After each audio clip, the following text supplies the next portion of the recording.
Olá, meus irmãos, olá, meus amigos. Deus abençoe a todos, em nome do Senhor Jesus Cristo. Mais uma vez aqui com vocês para mais um vídeo, evangelista José Luiz. E no dia de hoje, o nosso vídeo será isto aqui. Nós estaremos falando sobre este assunto aqui. Haverá efeito, ou melhor, fará efeito a consagração que o Papa Francisco fez da Rússia e da Ucrânia ao Sagrado Coração de Maria, segundo a religião católica? Eu gostaria da sua opinião. Se você puder deixar sua opinião, deixa aí nos comentários. Mas é isso que nós vamos tratar hoje. Então, para nós entendermos isto melhor, para nós começarmos a entender a situação da Rússia hoje melhor, nós vamos ter que voltar no tempo. Não será um vídeo de aula de história, mas nós precisamos voltar no tempo. E nós vamos voltar dando apenas pinceladas.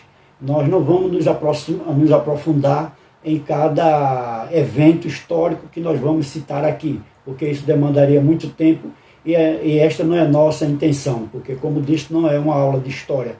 Isso daí você pode, à medida que estes eventos forem sendo citados, você pode depois, através do Google e de outras fontes aí, do YouTube mesmo, você vai procurar isto e vai se aprofundar em cada um destes temas que forem citados aqui. Então, a Rússia e a Ucrânia, eles são povos irmãos. Eles vêm da miscigenação, segundo os historiadores, entre povos eslavos e os vikings. Então, eles são fruto dessa miscigenação.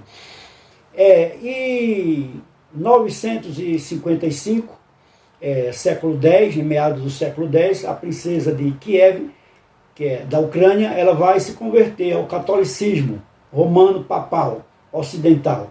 Ela vai se converter ali e dali em diante vai começar um processo de cristianização daquela região da Ucrânia. E dizem os historiadores, alguns, que em 1900, lá vai eu para 1900, em 980, no século X ainda, assim, pelo final do século X, a Rússia também já vai sofrer esse processo de cristianização. E o que é que acontece? Aquela nação ali, ela vai se tornar uma nação, de certa forma, cristianizada. Não toda, claro, porque é muito grande, mas de certa forma ela vai ser uma nação cristianizada. Então, nós vamos ter que voltar aqui no tempo para entendermos melhor, lá para o tempo do Império Romano. O Império Romano, nós sabemos que ele sobreviveu do ano 168 a.C. até o ano 476 depois de Cristo, quando tem início a Idade Média, ou para alguns, Idade das Trevas. Então, nós sabemos que o Império Romano ele foi dividido em duas partes: Império Romano do Ocidente e Império Romano do Oriente. E nós sabemos também que no final do século III e início do século IV vai surgir a figura do imperador Constantino.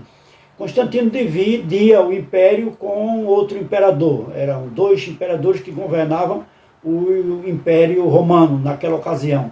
E vai haver uma batalha entre esses dois imperadores, e o que vencer vai se tornar o único imperador do Império Romano.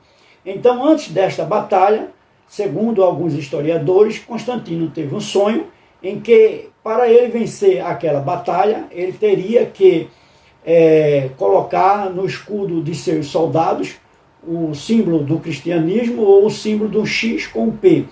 E isto simbolizando o cristianismo. Daí para frente, então, Constantino vai começar a trazer a igreja cristã para dentro do império. E Constantino fez isto, e a verdade é que ele venceu esta guerra. E tornou-se, então, Constantino o grande imperador de Roma. E o que é que acontece mais?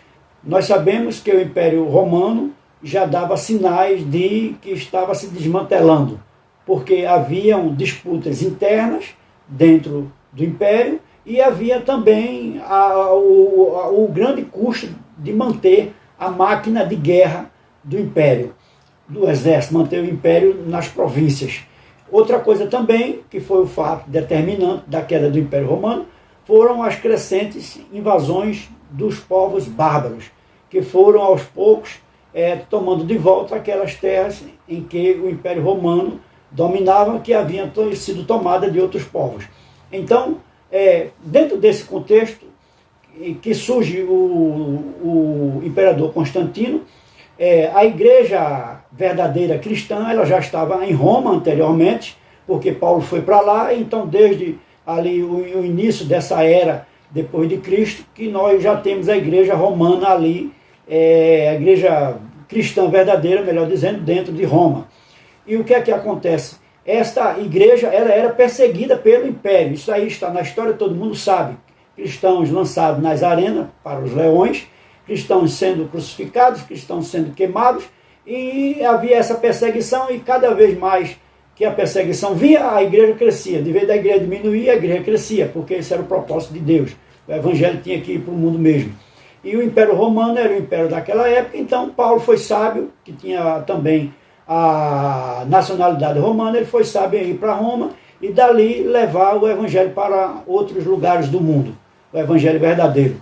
Então o imperador Constantino, ele teve essa visão de trazer a igreja para dentro do império, para, ao invés de perseguir, trazê-la para dentro do império agora. E ali, a partir de Constantino, vai cessar a perseguição aos cristãos, em parte, porque quando a igreja se torna a igreja oficial do império, ela vai perseguir aqueles que não seguirem seus dogmas, que não conseguirem seguir as suas determinações. Então, a perseguição ela diminui em parte aqui para a igreja que vai aceitar os dogmas, mas, por outro lado, ela continua contra aqueles cristãos que não aceitaram participar deste concílio, que foi o concílio de Nicéia. O concílio de Nicéia, no ano 325, se não me engano, durou de maio a julho de 325, foi convocado por Constantino e foi presidido pelo próprio Constantino também, para você ver, né? Então, o que é que vai acontecer? A igreja vai estar dentro, unida com o Estado. No ano 330, Constantino vai inaugurar uma cidade que ele mandou construir no Oriente, chamada de Constantinopla, a qual vai ser a capital do Império Romano do Oriente, enquanto Roma continuaria sendo a capital do Império Romano do Ocidente. No ano 380, nós vamos ter o Edito de Tessalônica, no ano 380, e no Edito de Tessalônica, o imperador Teodósio, ele sacramenta a Igreja Católica Romana como uma religião de Estado, como uma religião que está agora associada ao Império. Ela faz parte, olha, se o Império tem uma religião, então esta religião é a religião católica. Agora sim, a Igreja está dentro do Império definitivamente, porque isso é através de um edito, de um decreto. Então, isso, o que é que vai acontecer? Com a crescente invasão dos povos bárbaros, a Roma ocidental, ou melhor, o Império Romano Ocidental, ele vai decair até se desmantelar por completo. Quando ele se desmantela por completo, Roma não se acaba também. Roma permanece lá, o Papa permanece em Roma. O poder da igreja, ele está em Roma ainda. Mas quando Constantinopla é construída, esta igreja romana, ela vai construir também ali em Constantinopla uma sé, que seria, vamos dizer assim, no mundo religioso evangélico, protestante, uma congregação. Então, essa congregação, em face da queda do Império Romano do Ocidente, ela vai começar a ter força e vai começar a crescer, porque o Império Romano do Ocidente quebrou, está pobre agora, e o Império Romano do Oriente, agora com sua sede em Constantinopla, ele vai sobreviver através do Império Bizantino até o ano 1453. E à medida que ele vai crescendo e enricando-se cada vez mais pelo Oriente, o que vai acontecer? Esta sé que estava ali em Constantinopla, ela vai começar a crescer muito e vai enricar muito e vai começar a querer se tornar independente da Roma papal, que está lá em Roma.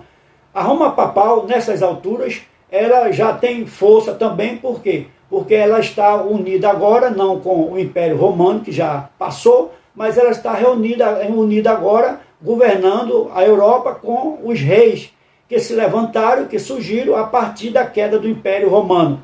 Então, meus irmãos, meus amigos, nós vamos ver que, com o passar do tempo, esta Roma oriental, ou melhor, esta igreja oriental ortodoxa, futuramente, ela vai crescendo, tomando poder, até que em 1054 vai acontecer o grande cisma do Oriente, que nada mais é do que a grande divisão da Igreja Católica, que houve dentro da Igreja Católica.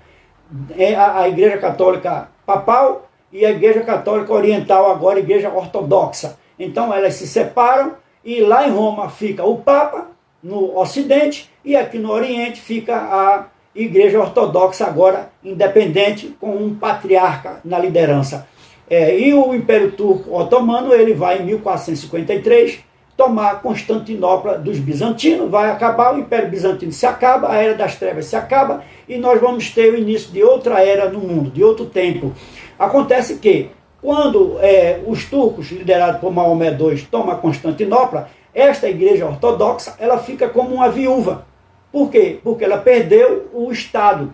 O Império Bizantino não existe mais. Então ela está uma igreja viúva. Para Roma, ela não vai voltar mais, para o Ocidente. Então, o povo grego, que fazia parte daquele conglomerado do Império Bizantino, eles têm, segundo os historiadores, uma ideia.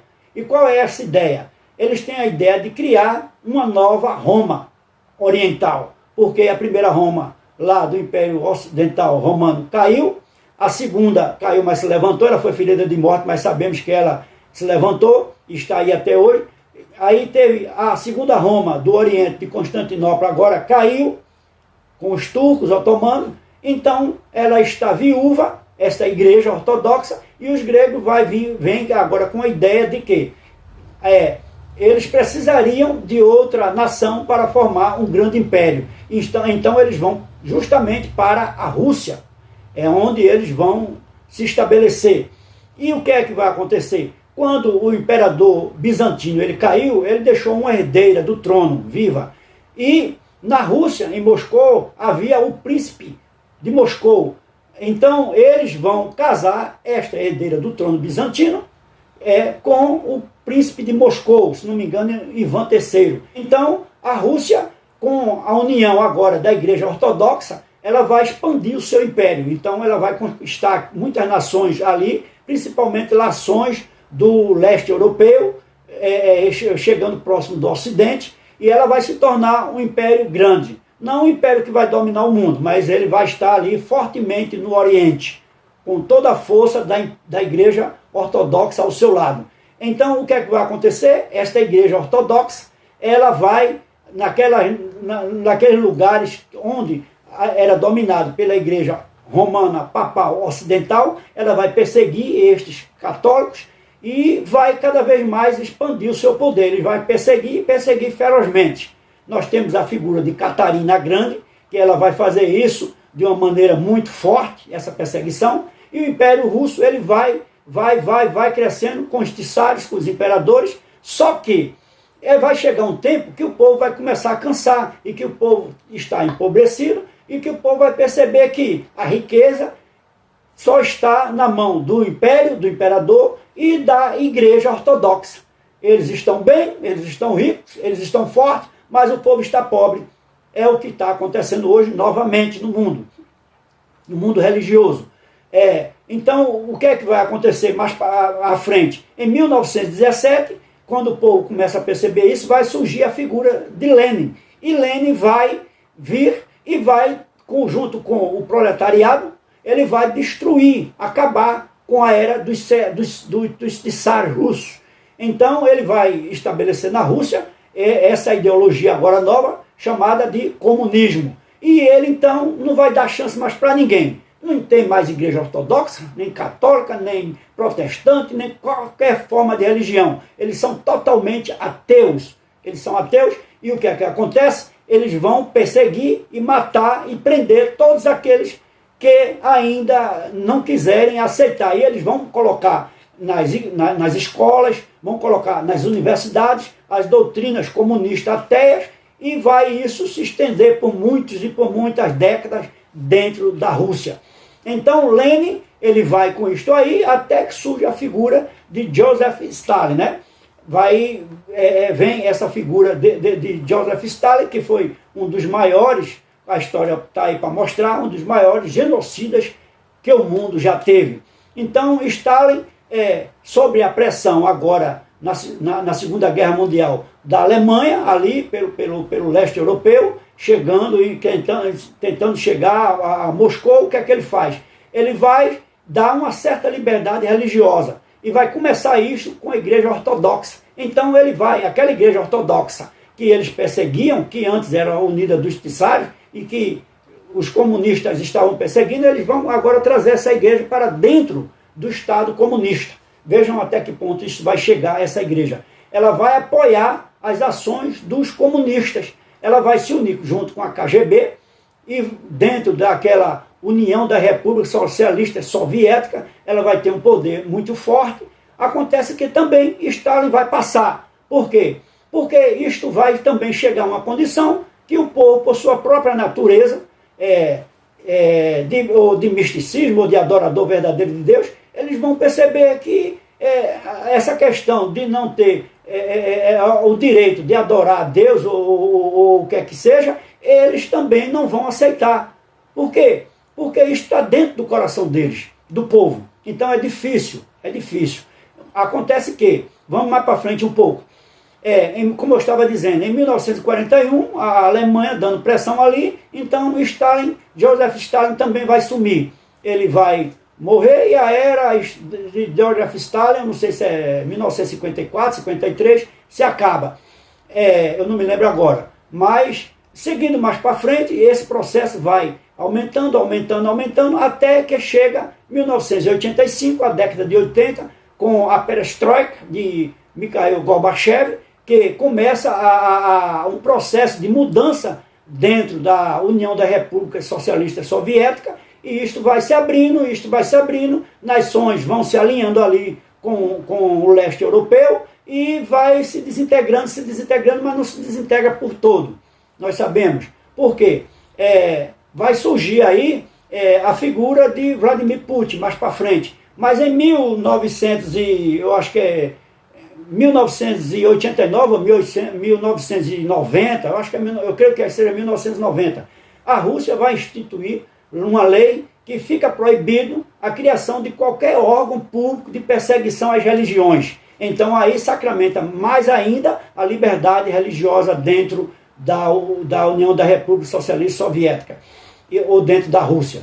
E com o surgimento de Vladimir Putin, ele não vai contra as religiões. Ele é sábio, porque ele é um ex-agente da KGB, um ex-agente secreto. Então ele conhece o movimento do submundo do mundo. Ele conhece todas as coisas, então ele é sábio e ele não vai assim contra as religiões. Ao contrário, ele vai cada vez mais se unir a isto aí. E ele vai se tornar um católico ortodoxo, ele vai frequentar os cultos e ele vai se unir cada vez mais com a igreja. E você vai ver aí você vai ver, eu vou mostrar aí, essa pesquisa do povo, da religião dentro da Rússia atualmente, como está. A pesquisa de 2021. Você vai ver como essa pesquisa está aí agora.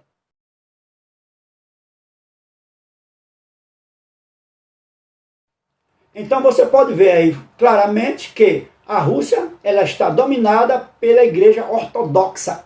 Então a religião ortodoxa na Rússia é como se fosse a religião oficial da Rússia. Entendem? Então aí vem Vladimir Putin, ele governa um período, depois sai durante 4 anos, vai ter outro governo que é alinhado com ele, e é aquele governo como se ele próprio estando fora, mas é quem governa. E ele está lá agora, volta em 2012, e está até agora, e ainda vai passar mais anos aí, diante do que ele conquistou. Então, diante desse contexto, aí é que surge esta coisa agora que está aí há 15 dias, 20 dias atrás, tomando conta aí do noticiário e da rede. Essa consagração que o Papa Francisco fez, da Rússia e da Ucrânia ao Sagrado Coração de Maria. Então, mas nós sabemos que a religião oficial, se podemos assim dizer, da Rússia hoje é ortodoxa. Não é a religião católica do Ocidente, papal. Ao contrário, há uma divisão forte ali entre eles. É uma divisão mais que propriamente política. Há algumas diferenças. A igreja ortodoxa, ela tem uma cruz diferente da cruz que a igreja ocidental usa, ela tem datas comemorativas diferentes, mas que são diferenças pequenas. Ela não tem imagens de escultura tridimensional, assim como imagens que tem na igreja católica ocidental, mas ela tem quadros, né, dimensionais que, dentro da igreja. Então essas são diferenças que não seria o suficiente para uma divisão, vamos dizer assim dizer. Mas a questão é mais, nós sabemos, política. Se a questão é política, dessa divisão desde 1054 do Cisma do Oriente,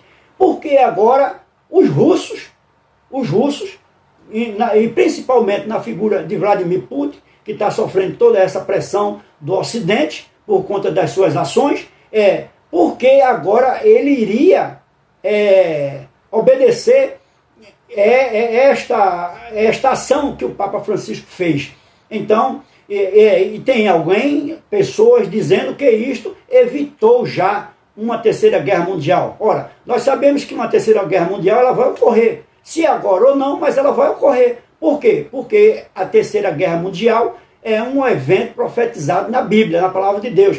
A terra, ela sofre 3 batismos, ela sofre 3 dores de parto, nós sabemos disso, e ela já sofreu o primeiro batismo da água com Noé, sofreu o segundo batismo de sangue com a crucificação de Cristo no Calvário, e falta sofrer o batismo de fogo, quando ela será totalmente renovada. E este batismo de fogo, ele vai ocorrer através de uma terceira guerra mundial, e uma guerra atômica, e também pela explosão dos vulcões, o sexto selo. Os eventos que está contido dentro do sexto selo, e isto vai trazer o terceiro batismo da terra, que é o batismo de fogo. Então, este evento, ele vai ter que ocorrer. Não tem quem impeça, porque está profetizado na palavra de Deus. Então, se está na palavra, tem que ocorrer. Ninguém pode impedir. Então, diante disto, essa consagração, quero voltar só um pouquinho aqui atrás, porque em 1917, ali, junto do movimento comunista da Rússia, antes do movimento comunista da Rússia, um pouquinho, mas creio que no mesmo ano, os católicos, segundo eles vão ter aí os 3 segredos de Fátima. Os 3 segredos de Fátima. E um desses 3 segredos de Fátima é que a Rússia iria espalhar o seu desmantelo, o seu caos pelo mundo. E para que isso fosse evitado, o Papa teria que consagrar a Rússia para que isto fosse evitado. Então os católicos dizem que isso nunca foi feito, já há mais de 100 anos isso nunca foi feito. Quando foi feito pelo Papa João Paulo II, foi feito pela metade. Dizem que ele estava pronto para fazer isto aí, e quando ele iria fazer, recebeu alguns telefonemas de alguns diplomatas dizendo que fizesse, mas não citasse o nome da Rússia, porque isso traria problemas, porque a Rússia, como eu já disse, ela estava alinhada com a igreja ortodoxa. Então ele fez uma consagração, segundo os católicos, mas não citou o nome da Rússia por conselho de diplomatas. Então agora o Papa Francisco vem e faz esta consagração da Rússia e da Ucrânia, assim, cumprindo então o pedido de um dos 3 segredos de Fátima, que deveria ser feito isto para que a Rússia parasse de espalhar o seu desmantelo pelo mundo, vamos assim dizer, usar esse termo, porque na hora não surgiu outro termo aqui, um termo mais adequado.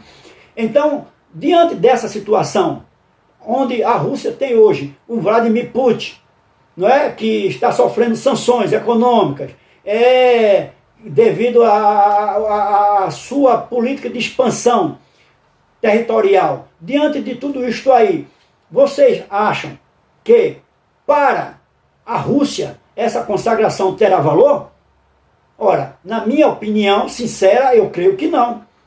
Eu creio que não. Pode até ter um valor temporal, não é? As coisas se acalmarem, porque a palavra de Deus diz que haverá paz, mas quando haverá paz, repentina destruição virá. Então, na minha opinião, essa consagração aí não vai valer, porque já fazem anos, já fazem séculos que a Rússia é ortodoxa. Vocês viram aí a pesquisa e isso está muito claro. A Rússia é ortodoxa. Então, religiosamente, ela pode até ter pontos ali de concordância com a igreja papal ocidental, mas politicamente não haverá. Ocidente e Oriente não se unirão. Não se unirão. E se se unirem, é por um breve período de tempo de paz. E logo depois virá uma repentina destruição. Então, no meu entendimento, esta consagração, ela pode ter sentido para a Igreja Católica, mas para o mundo geopolítico, ela não tem sentido, ela não faz sentido. Porque nós não cremos, nós não acreditamos que a Rússia ortodoxa, ela vá obedecer, ela vá cumprir uma determinação dessa natureza. Então, você, o que é que você acha? O vídeo foi para isto. Eu trouxe um pouco da história, como que a Rússia se tornou ortodoxa, e isso desde a queda de Constantinopla, pelos turcos otomanos até hoje, e teve aquele breve período ali de Lenin, que ela foi aprisionada, mas logo se soltou, com Joseph Stalin, e chegou a esse ponto que está hoje. Ela hoje, a Igreja Ortodoxa, ela é como se fosse uma secretaria de Estado do governo russo.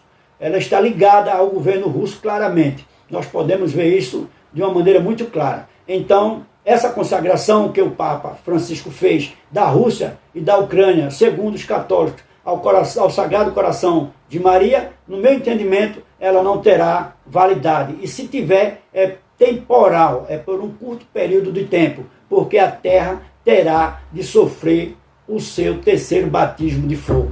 Deus os abençoe a todos. Em nome do Senhor Jesus Cristo, espero ter esclarecido muita coisa aqui para muitas pessoas e peço a Deus que Ele nos traga mais entendimento para trazermos mais vídeo para vocês.